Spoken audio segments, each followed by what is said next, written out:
All right, good morning. It is Sunday morning. It's a little bit later in the morning than usual, and you can see that the beautiful winter sunlight is streaming through, and I have prisms in the window, so you can see on the wall behind me. It's one of the nice things about this space. Um, Through the year, these prisms are obviously on different parts of the parts of the wall. Uh, as wonderful as this looks, it's a bit distracting. So I'm gonna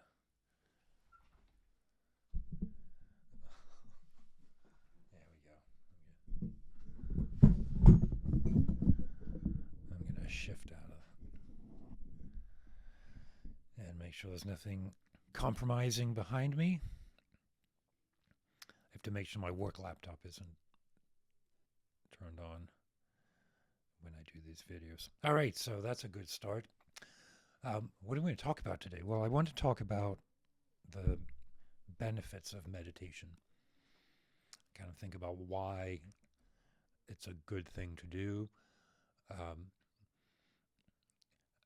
and why we should expect to receive some of these benefits. I'll go so far as to call them the blessings of meditation because, look, I often say when we talk about mindfulness in the meditation practice that we learn in the Bon tradition and in Tibetan tradition in general, mindfulness is an aspect of the mind that follows the behavior of the mind. So it's an aspect of awareness that follows the behavior of the mind. So when we know that we've been distracted, it is mindfulness that tells us, hey, you're not paying attention to the breath, or hey, you've been captivated by a thought or by a dream or a daydream or lethargy or any of the things that distract us from meditation. But if you look around, mindfulness is presented as kind of a cure-all for the whatever ails you. Like I like to mention that where I work, which is a big U.S. corporation, there are often mindfulness classes being taught. Now, they are not looking to teach about the nature of self and the authentic upwelling of compassion, which is what I think of as the reason to practice meditation. They want me to relax, maybe to be more focused, more productive, right? Mindfulness is often presented as a tool, as something that lets us appreciate certain aspects of life more or be more effective in certain parts of our life, right? Maybe health reasons, it relaxes us, it lowers our blood pressure. And the thing is, all of that is true, but kind of secondary. Why does our blood pressure go down when we meditate? Well, because we're sitting still and we're breathing gently and deeply. And so there's a natural physiological reflection of that. But that isn't why we meditate. So why do we meditate? I'm going to share some of my ideas, but you should think for yourself. When we start the meditation class, the Saturday session that I lead, always ask, what is the aspiration that brought you to the class today? Ask that now. What's the aspiration that brought you to this video now? Do you have a question? Are you curious? Did someone recommend it to you? There's always some aspiration. And an aspiration is something that's worth cultivating, protecting, and nurturing. Aspiration is different from desired attachment, right? We can cultivate our sort of broadening of understanding. The aspiration to understand more is different from attachment to the label of being someone who understands, for example, right? Does that make sense? There's a difference between grabbing on and saying This is who I am. This is what I am, as opposed to I am participating in this stream of understanding. Right? That's the aspiration. And we all have one. And the degree to which we're able to articulate it and nurture it, the more our practice will mature, stabilize. So,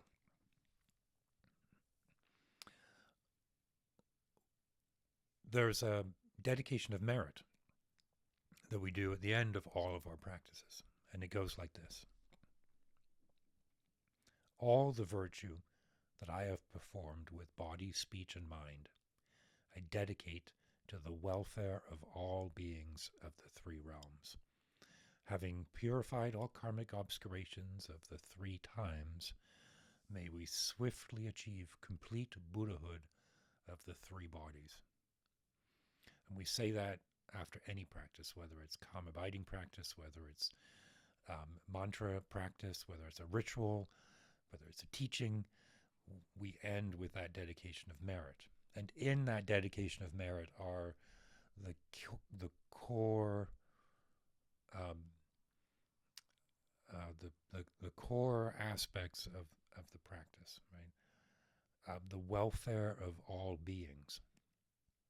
We start each practice by taking refuge and generating the heart and mind of compassion. Right? So dedicating the heart and mind of compassion. Well, we start with refuge. Together with all sentient beings, I take refuge in the great teachers. I take refuge in the Buddha. I take refuge in the Dharma. I take refuge in the Sangha, the community of all compassionate beings. I take refuge in the protectors of wisdom. I take refuge in the protectors of Dharma. And then we cultivate compassion in the Buddha, Dharma, and Sangha. I take refuge until complete enlightenment, until all beings are free from the cyclic continuum of suffering. May I cultivate the heart and mind of compassionate beings. May all sentient beings throughout space have complete happiness. May all sentient beings be free from suffering and the causal seeds of suffering. Being free from the duality of happiness and suffering, may we realize the immeasurable mind of equanimity. So when we sit and pay attention to the breath and cultivate the mind of non-distraction, everything that we've been talking about for the last few days in particular, but in general on this channel, we are recognizing the nature of our thought, the nature of our mind.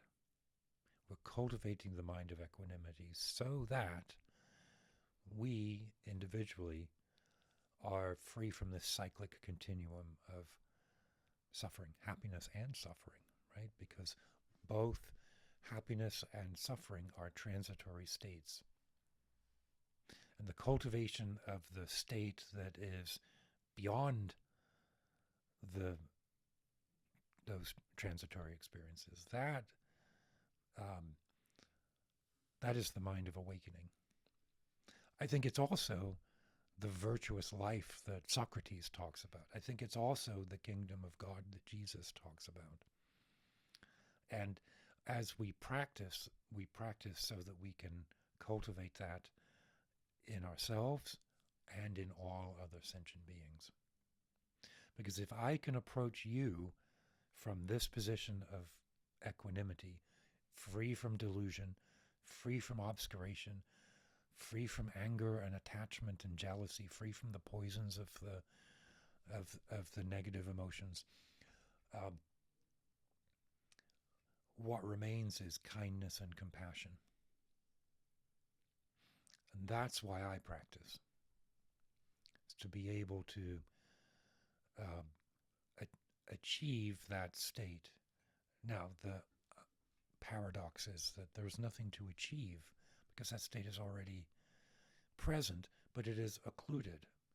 It is obscured by karma. It is obscured by lack of understanding. It is obscured by my attachment to other aspects and artifacts. And so I practice to release those attachments, to clear that karma. And it begins with calm abiding practice with the breath. That's why I practice. And it's why I do these videos as well, because to the extent that I understand it and to the extent that it helps me, I want to share that. I think that's a natural upwelling from the practice. Yeah, sure, at first we need to cultivate it. We practice generosity as the first stage of selflessness. But the recognition of the nature of self, right? The impermanence of the self. From that position, there is no other option except kindness and compassion. I think, right now, everything I'm saying here for the last 11 minutes is obviously based on where I'm at in my practice and the blocks and obscurations that I have with me, which are plentiful and profound.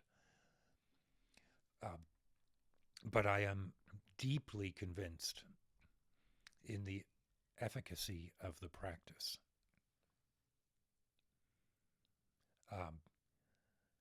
I'm a follower of the practice because I am confident that the practice will lead to that recognition. And does. Momentary insight, fragmentary realization, occasional sense of equanimity. The cultivation of those ideas and sensations is why I practice. All right. I am about to head off to church. I attend a Methodist church, so perhaps at some point I'll try and articulate how my Buddhist practice and my kind of renewed interest in the Methodist church overlap. They are very different. They are different. I don't think I'm ever going to sit and say that the teachings of the Bible are the same as the teachings of the Buddha. They're not. They're very different. But there's a resonance, and it's not one I fully understand yet. I grew up in the Methodist church, and then when I left home, I stopped. But in the last couple of years, I rejoined the church here in Pittsburgh. There's a wonderful congregation, the First United Methodist Church, and slowly edging my way into that congregation, and kind of observing myself, like what is it that I'm responding to in the sermons and teachings on a Sunday morning that seem to help me understand my Buddhist practice, my Bon meditation practice. It's interesting, and I hope you will all come along with me for the ride on this in these videos. So anyway, keep your wits about you. I'm going to finish my coffee and then head on out.